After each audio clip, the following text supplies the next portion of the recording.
Welcome back, everybody, to In the Loop.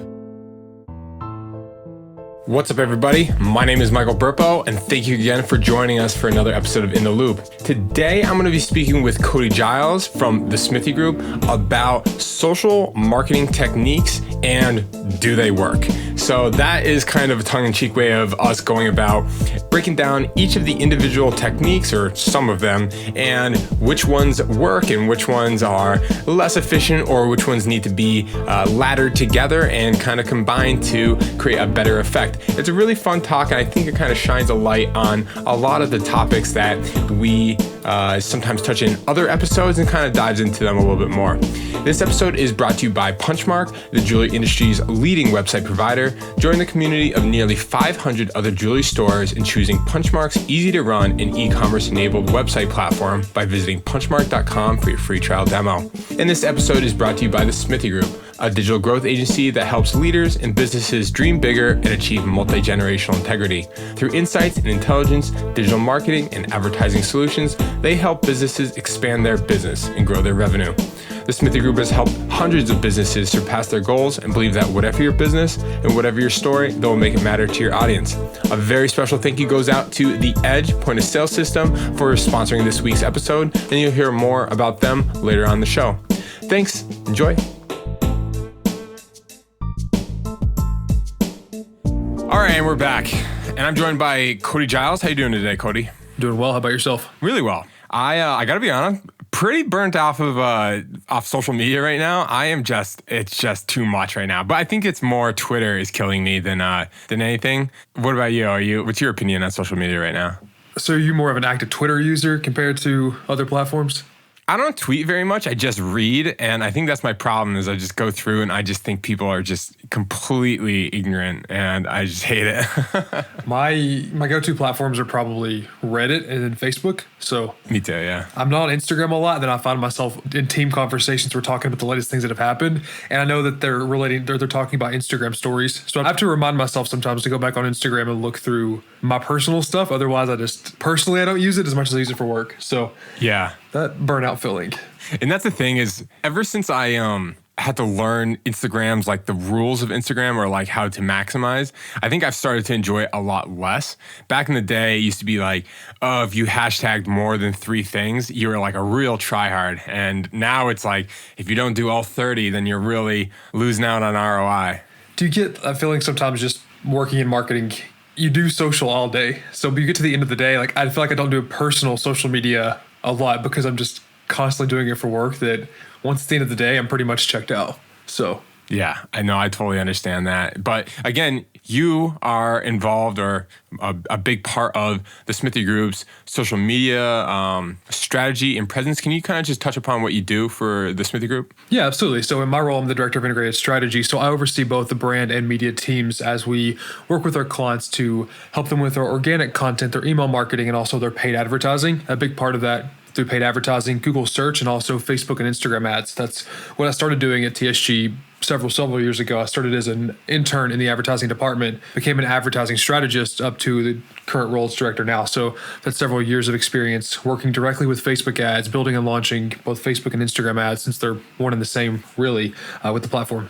So we've talked about, I always say social marketing, and I almost only mean is Facebook and Instagram. When you say social marketing, is that what you're referring to, those two, or is it actually more? It would actually be more, so it can encompass a lot more than that. So we do have Facebook and Instagram. That is probably the 2 primary platforms that you think of. You could also talk about Pinterest within that. You could talk about Twitter there, LinkedIn. Also, social, people think it's more professional social, but yeah, so those other platforms would also encompass it as well when we talk about social marketing.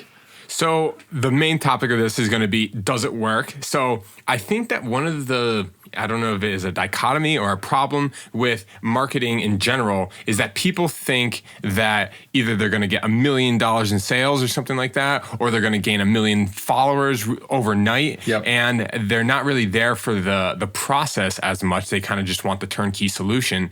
And a lot of these things are not overnight fixes. It's kind of a gradual thing, but that kind of leads to no one wants to have the wool pulled over their eyes. So they want to kind of have ways to follow along. And there used to be different techniques, probably, as recent as 1 year ago, that are no longer valid. And I think I kind of want to just go bit by bit with you and see what does work, what is kind of faded out, and just kind of get your opinion on them so that the people at home kind of know what their money is going into.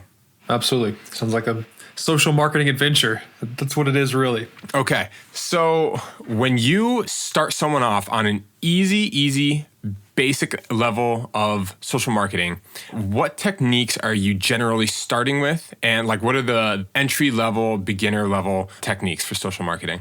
Yeah, absolutely. So I think the very first thing that we do, and it's the first point that I wanted to cover today, as you mentioned, people think that it can be an overnight success or you can just grow your following overnight. It can be instant, is that we first really have to look at what the overall goal is. What are we trying to accomplish with social marketing, with, Facebook ads, Instagram ads, whatnot, and work there to really set our realistic expectations of what we can accomplish. And we obviously want to be aggressive, but we also want to understand what's realistic and what we can achieve. So I would say for us, when it comes to social media marketing, if we're going to talk about it throughout the podcast as Facebook and Instagram, really defining out what the goals are. For a lot of our clients, it can be a mix, right? So if we're talking about jewelry in particular, the main goal is to grow sales. We obviously know that. They can do that in a few avenues. We can do that via bridal campaigns. We can do that via fashion campaigns, whatnot. So for us, it's understanding, okay, you want to grow your sales. What's the best way to do that? Hey, it's bridal. We have a large margin on bridal. That's how we can do it. Perfect. Then we start to develop what we call our evergreen campaigns. I think the one trick or the one key with social marketing is that it's all about consistency. I don't think you're going to run a campaign in a matter of 2 weeks or 3 weeks and see these crazy results that you're expecting. The deal with social media in particular is that it takes time to build this up, and it's more about a play for brand awareness and top of mind awareness. Because if we break it down and let's compare Google and Facebook for a second in terms of advertising. With Google, somebody is going to the Google search network, they're opening up their browser, they're typing in engagement rings, an ad pops up because you have a Google search campaign running, they click through. That particular person is in market for an engagement ring because they went to Google to search for it. When it comes to social marketing and Facebook, they're not actively searching or seeking you out. They're just scrolling their feed, and we're putting ourselves out in front of them. So there's a different level of intent that's happening there, and we really have to balance it out and understand that the majority of people that we're going to hit with social marketing, at that time that we hit them, they're probably not going to be the customer for us. It's going to take just staying there and staying consistent and being top of feed. So whenever it comes to the moment where they're like, oh, I need to buy an engagement ring, where should I go? They're going to immediately think of you because you've just been there in the background consistently over time. And it's not that, oh, I launched a campaign in 2 to 3 weeks and I haven't seen results. It's going to take several months, and they're going to trickle in over time. It's not going to be this mad rush as soon as you launch a campaign. So I guess I'm going to ask this probably after every topic that we cover. Do you think that works? Do you see this resulting in growth or business acceleration or whatever KPI you have? Absolutely. We see the evergreen campaigns performing very effectively, even for partners that we worked with, where they typically would have 2 to 3 bridal events a year, and those would be the core times when they would drive the most bridal sales, to something like 2020, where they pulled back on every bridal campaign, just ran evergreen campaigns for the entire year and stayed top of mind. And they had way more bridal sales in 2020, even despite COVID, than they did in the previous years, where they had these massive events that they funneled a lot of money into in terms of driving bridal sales. So that evergreen, that consistency there pays off, but it takes time. It's not going to happen in 2 weeks, 4 weeks, a month. It sometimes takes a quarter or longer, so 3 months or longer for that really to kick in and you just start seeing those results of what's happening.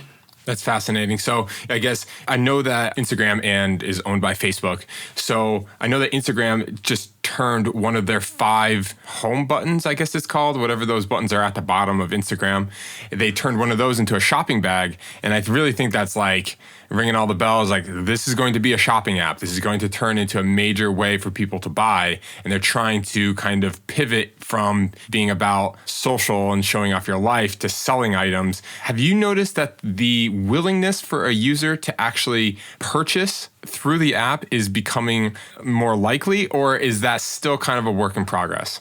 To me, I think it's still a work in progress, just as we've heard from different larger brands that we've worked with in the space when it comes to Instagram checkout is the actual name of the feature, of saying, what kind of sales are you seeing from this platform? For them, it's very nominal. People still want to go to the website. They want to sort of have that full experience and see other products and make a purchase, rather than just seeing one product very quickly and making a purchase directly from the app. I don't think we're there yet. I think for Instagram, it is that balance of experience too, of how much is it going to be shopping versus how much of it is just sharing your personal, photos and whatnot. It's a tricky thing to balance, because I could see a lot of users leaving the platform if it becomes so shopping based. Yeah. That they feel like that original core idea of Instagram is being able to share your photos is being drowned out by shopping and ads and promotion, that they leave the platform for something else. Related, it's kind of have you ever heard of the app? It's very popular in Asia called WeChat. Have you ever heard of this before? Yeah, I've heard of the app. So I think WeChat, I'm pretty sure, started out as something completely different, and it now is like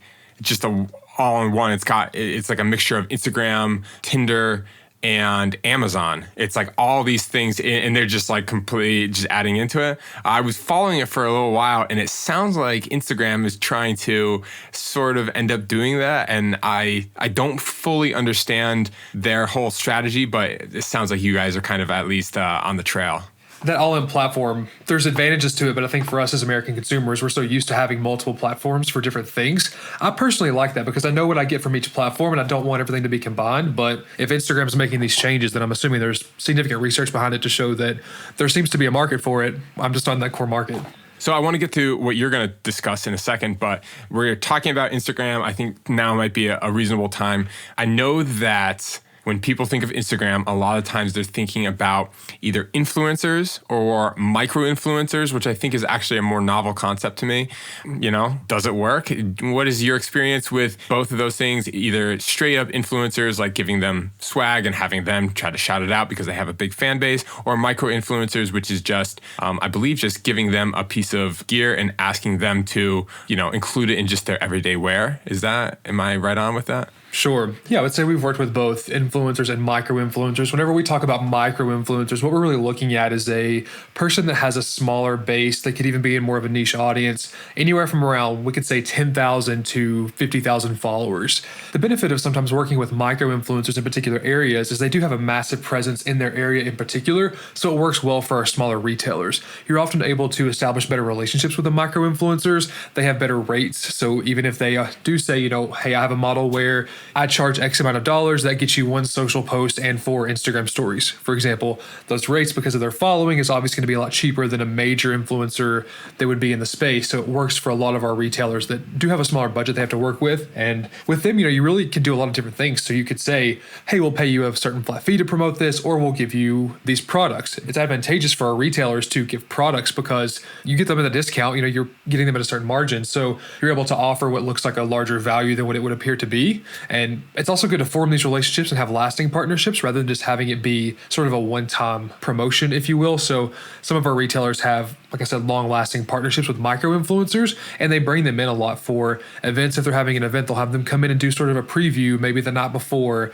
They go on Instagram Live, show off some of the products. Again, the majority of their following, because they're in the area, they're local, so you're reaching the actual people you need to. I think the downside, if you're a local retailer and you want to go after influencers, it doesn't make sense a lot to target the biggest influencers in the game. One, because you're probably not going to be able to afford it. Yeah. But two, you have to consider, is it truly your target audience? If you don't have the e-commerce presence, it's probably not who you're going after. So those local micro-influencers, we really work to our advantage for our clients. It's really interesting when you think about influencers, unfortunately, I think of like Kim Kardashian, or I think of The Rock. Sure. And they're getting paid this extravagant amount for one post. And what's really fascinating is the ROI on, for example, I think it was in an earlier episode. I think it was, what should I post on my social media account, back in season 1 with Evelyn. And she said that you could almost bring in the principal for your local school, or she's heard of campaigns around people that are doing good for the town and having them be a part of it. And then that's kind of almost more on brand than just someone who looks, beautiful. And that's not to knock that off, and that I'm sure will sell. But I'm also saying that it's cool to hear how people are being more creative and giving a more personalized touch to their community, which they're trying to reach. Absolutely. I think whenever we talk about influencers, we sort of have to reframe what we think of as an influencer, because the first thing you think of is someone that is beautiful. You think of the Kim Kardashians, whomever else. But when you just have the term influence, then you can start to think about, okay, who in my community has influence that I could leverage? That's when you could talk about, the principal of a school. You have these different, for a lot of our retailers, they have these mommy bloggers in the area, these influential moms that have a pretty good follow. Like mommy bloggers, they work. I'm telling you, they work. Mommy bloggers. Wow. What a time to be alive. Right? But you think about them, you think about people that have a presence, in the chamber, the city council or whatnot. It's not your standard influencer of your Instagram models, but these people have influence, and working with them gets you involved in the community. So a lot of our clients want to have a community focused appeal, right? They want to show how they're giving back, how they're working in the community. So partnering with these local influencers can work really well. And I think we probably said it in the past, but if you're looking to find out who are these local influencers, we do that by looking at what are some really popular areas in your town. Let's say it's a coffee shop, let's say it's a museum, whatnot. Looking on Instagram at the hashtags and what people have tagged being at those places. And then you can sort of find who's most popular based on that, or who has a somewhat of a good following there and who's getting that interactivity. It's not just about followers also, it's about who's getting the most engagement as well. You've got 25,000 followers and you get 2 comments. Okay, but what if you had 5,000 and you get 100 comments on each post? That's a lot more appealing because that person's engaged with their following. It seems more authentic at that point. So you can use the Instagram platform in and of itself to be able to really try to find influencers to work with that go sort of in a different direction as opposed to the Instagram models that you normally think of. Yeah. So let's break this down. I mean, same question. For influencers, does it work for jewelry stores, for most jewelry stores? We've seen this work effectively, especially when it comes to event campaigns. We have a popular event happening. Let's say it's a bridal event, for example. It's going to be over the course of a Friday through a Sunday. We partner with influencers and bring them in a day or two before, let them sort of browse the store. A lot of times you can get multiple influencers coming in the same night. They're coming in, they're doing their own Instagram post, Instagram stories, saying we're so excited to be here to see these before they go on sale the next day. This is what you can expect to shop. That's people in the local area. So we see a pretty good ROAS or an ROI in terms of that, of getting that excitement in. So the next day people are coming into the store, or you have a lot of situations where people are DMing and reaching out saying, oh, I saw this piece on so-and-so's Instagram story. Can you tell me more about it? When can I come in to shop this piece, etc. So it does generate the buzz that you're looking for right before an event happens. In another situation, we've had a retailer work with influencers to promote their holiday collection and actually be the models for their campaign. So it's a case study I want to talk about a little bit later in the episode, but a really good case study there about how we can leverage influencers to our advantage and see really solid traction over the holidays. Man, really interesting. It's a fascinating time to be alive with this kind of thing because, I just said I let off the show with, I'm kind of sick of Instagram and kind of sick of all social media right now. But how cool is it that there is a real marketing strategy that legitimately didn't exist at all, as recently as probably 10 years ago? 12 years ago, there weren't influencers, and then now there becomes one, and that's a real life avenue. Yeah, absolutely. It goes from that previous, what you would call a brand ambassador, the traditional element, to the influencer, if you will. Yeah. So we'll be back in just 1 minute with this ad read.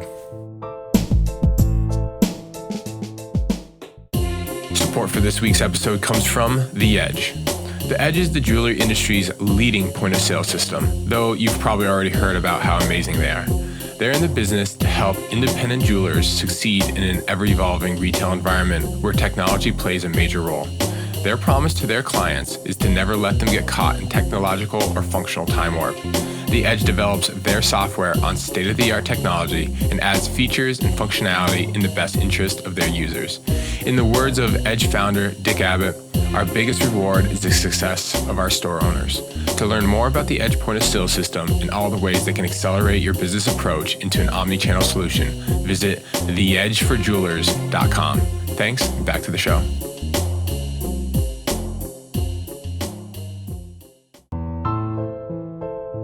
All right, everybody, and we're back. Thanks for sticking with us.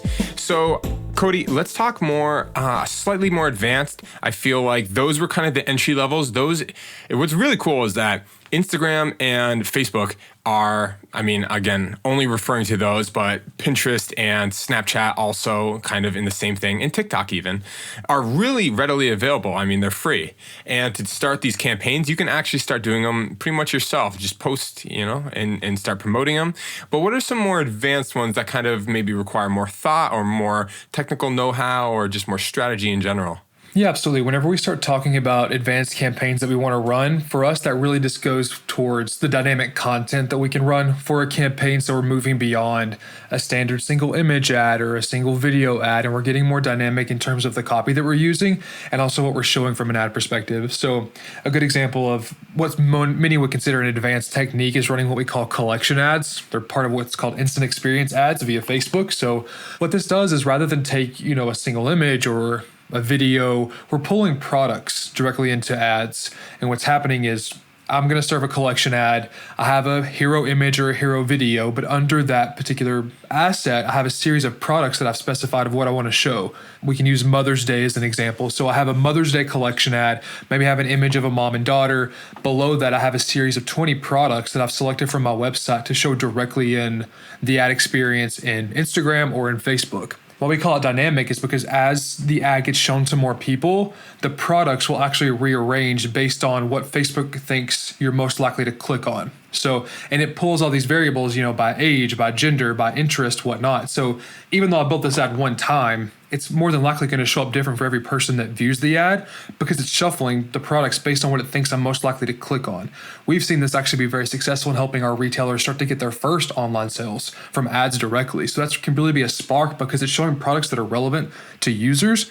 Wow. And that can generate a ROAS for us directly in platform as opposed to having to understand what happened with the ads that we showed compared to how that influenced in-store traffic. We actually have some data there to map and say they went to the website, they bought this product, most likely because, again, those products are rearranging in real time based on what's most popular. If your feed is linked up, so if you use Punchmark as an example, you have a product feed you supply retailers. We use that product feed to build our ads. As products were to go out of stock on the site, that all syncs back up to Facebook and the product actually gets removed from the ad as well. So it can all be in real time as well. So you're not having to manually go through and pull products, add products, whatnot. You can start with a wide set, and as things get purchased, the set gets smaller and smaller.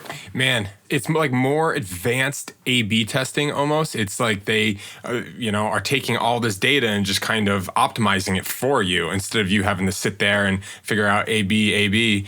One thing you touched upon it, making your first sale, and we've talked about this in other episodes, but making your first sale, I think, is the first real hump that a lot of websites need to get through, especially in jewelry because it is a higher price point item generally.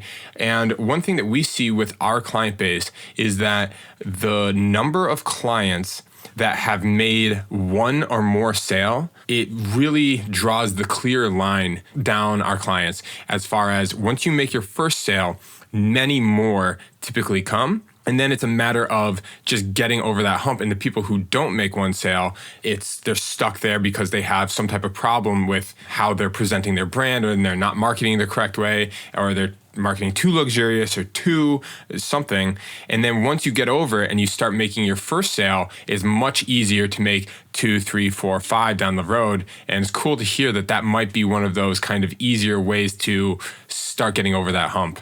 Yeah, it can happen. And I think you touched on this. In the industry that we're in, with jewelry in particular, it's really hard in some occasions to convert traffic to online sales because of the ticket prices. Like it's a hard thing to get over. What we've seen work really effective for our retailers as they try to get more online sales is to sort of rethink what type of online sales you're wanting to get, and having something or having a product that's priced to drive intrigue in terms of an online purchase. So rather than having someone come in, let's say the lowest ticket item on your website is $1,000, that's still fairly high for most consumers. But last year through COVID, we've seen great examples of our retailers developing. One of the examples, developing a bracelet and selling that online, and the proceeds went to a particular charity in their area. The bracelets were $40. So it's sort of that eliminating that barrier to entry and having someone not feel as intimidated to make a large purchase online, starting them out a bit smaller. What that does is get them acclimated to the checkout process and with purchasing online with you. So you have to sort of change the perception in your local area of consumers from thinking, oh, I wanted to shop a particular product at the Smithy Group Jewelers. I need to go in store because I know it's more expensive. I naturally want to go in store. They just don't really even consider buying online. But if you give them different scenarios to buy online and break down the barrier of how much it costs, over time they gradually think, oh, I can buy online. They can ship it to my house. Like I can pick it up in store. Once you change the perception, then you can really start seeing more online sales. We've also seen you have to really ladder that up over time. So What can I show them at a couple $100s to get them to buy first? Now they bought it a few hundred. Now they're going to spend more money. I just can't expect that they're going to come online and buy a $10,000 ring on their first visit. It's not going to happen. So you have to build them up over time and get them used to shopping with you online. And also, I mean, this is why I think financing is just a complete ace up the sleeve. I feel like there are various versions of it, whether that's through a firm, integrates with Punchmark, as well as Sezzle, a previous sponsor of In the Loop, but also integrates with us. And when they give you the option to break down, I mean, let's be real, jewelry is expensive. I mean, it's a luxury item. But taking a $500 bracelet and then breaking it down into 4 payments, 8 payments, 12 payments, whatever, it definitely makes it more in reach for a lot of people, because if you're only trying to sell to people who can pull $500 out of their pocket and buy it in cash at that moment, you're definitely playing to a smaller crowd as opposed to having those different options. And whether they want to take advantage of it or not, that's up to them. The key piece of verbiage that those companies use is 4 easy payments of X amount of dollars. So we've also in our ads be able to use that in emails as well of here's the price of the product, but rather than telling you it's X amount of dollars, we say 4 easy payments of $25.99 or whatever that value. Hassle-free, easy returns, easy financing, all of that. So that's also good to think about. If you're really wanting to push a product online, rather than using the full price, use that 4 easy payments of or 8 easy payments of whatever that value is. The consumers see the lower number and think, oh, I could do this. They go to the website, oh, I can afford this a month. That's easy. And all of a sudden that $2,000 purchase seems less intimidating to them. And then in a few clicks, they're off to buying the product. So these collection ads, that's the question. Do you think that they work? 100%. Yeah. That's amazing. That one sounds the most convincing to me. It sounds like a little bit more work, but I've seen that work. Big fan of StockX, which is a place where people resell things. Yep. And I say as I'm wearing this.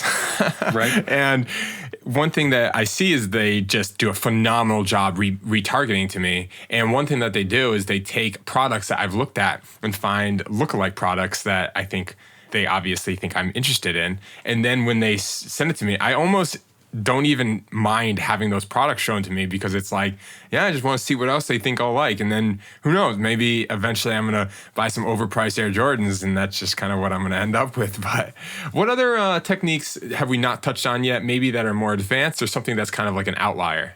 I think another advanced technique, and it sort of goes into the case study that I wanted to present, so I can talk through the technique as I talk about the case study, but it's the same instant experience concept. Rather than using a collection ad where you have one graphic and a bunch of products below it, it's called a lookbook ad. And with the lookbook ads, we show a series of images, and then underneath each of those images, you show products that are available in that. So if any of you are familiar with Instagram shopping, you create a photo, you can tag particular products to showcase in an Instagram post. It's taking that and maximizing out so you can have as many images as you want. So that's another advanced technique that we used for a retailer last year.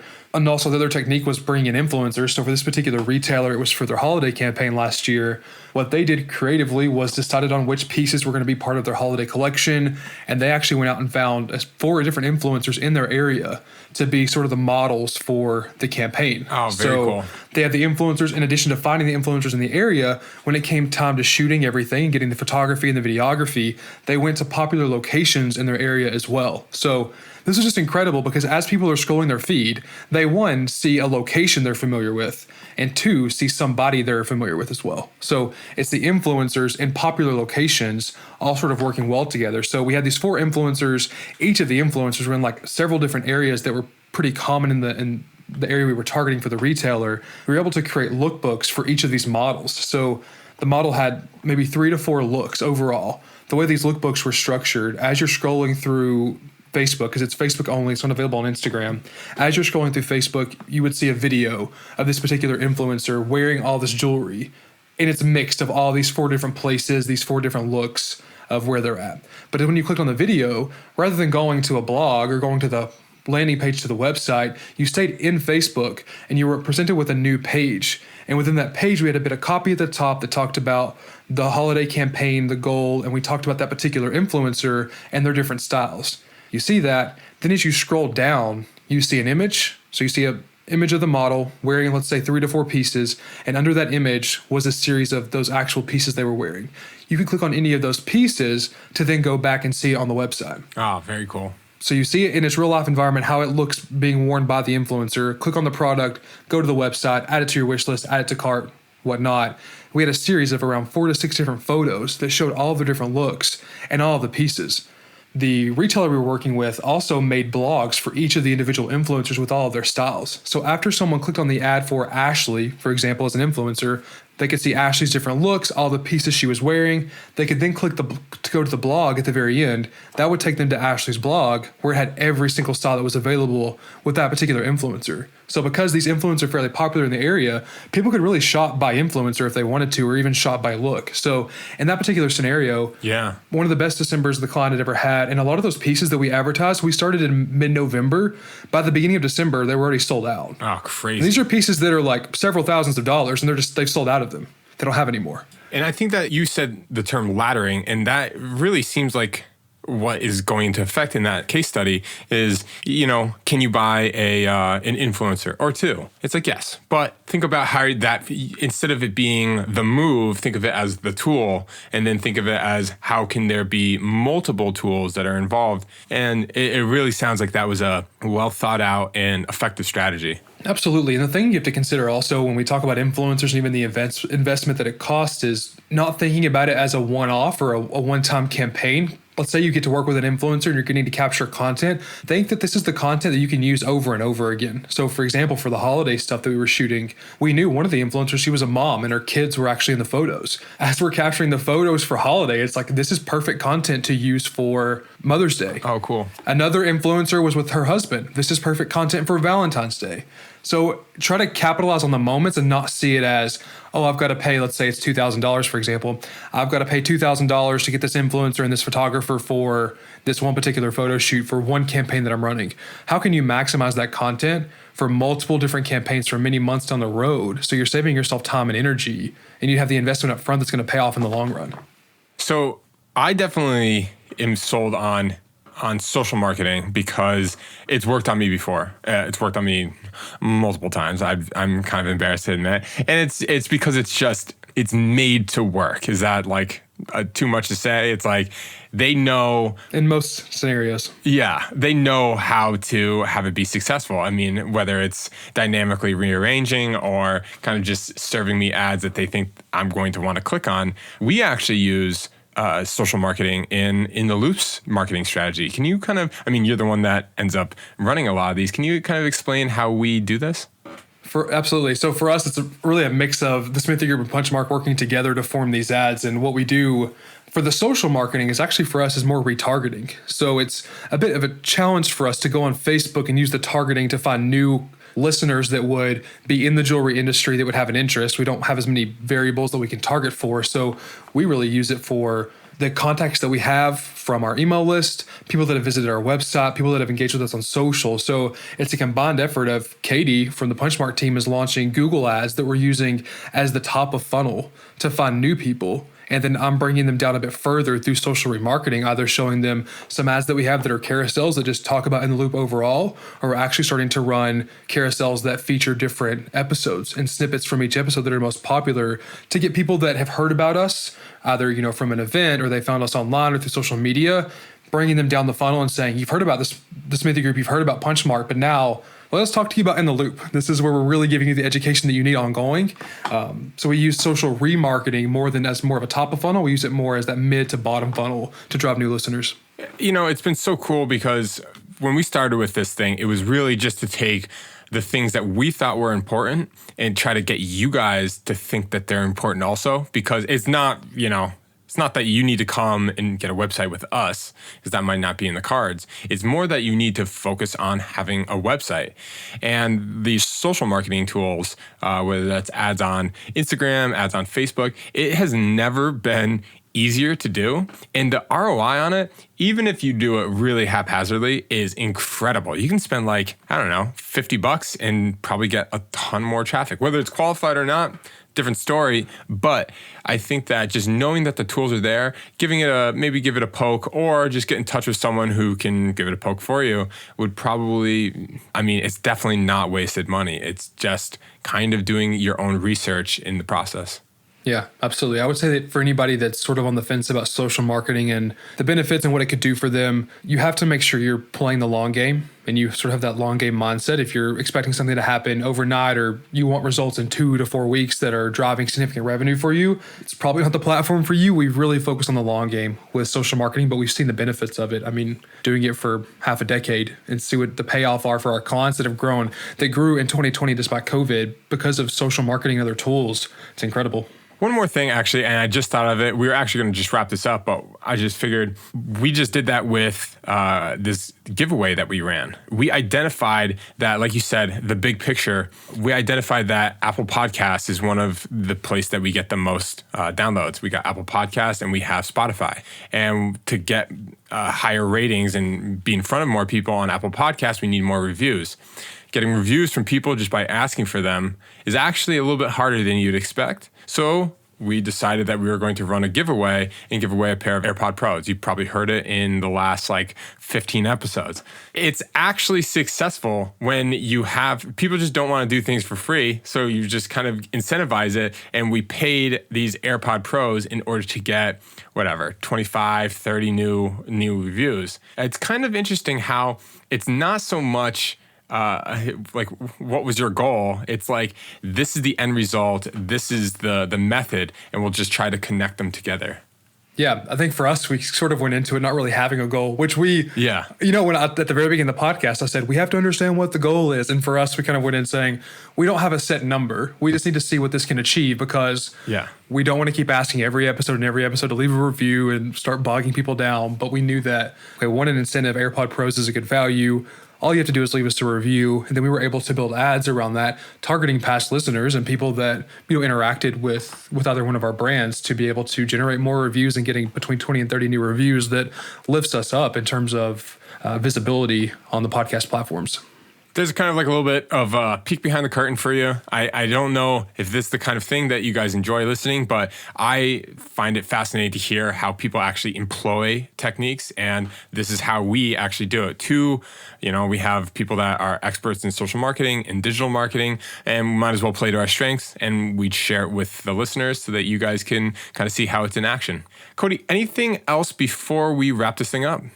I think you covered it. Just for anybody that's listening that has questions about social marketing, to get in touch with either the Smithy Group or Punchmark if you want to know more. That's great. And if you want to, hear from us, you can always subscribe on Apple Podcasts and Spotify, and they'll appear I think we're doing Tuesdays now. Every Tuesday we'll be showing up in your sub box, and you guys can hear us talk about more cool things. Thanks. Thank you, Cody. Appreciate it. See you next week. Absolutely. Hey, thanks for listening. Leave us a rating and a review on Apple Podcasts, and remember to subscribe. It really helps us grow. Thank you so much. See you next week.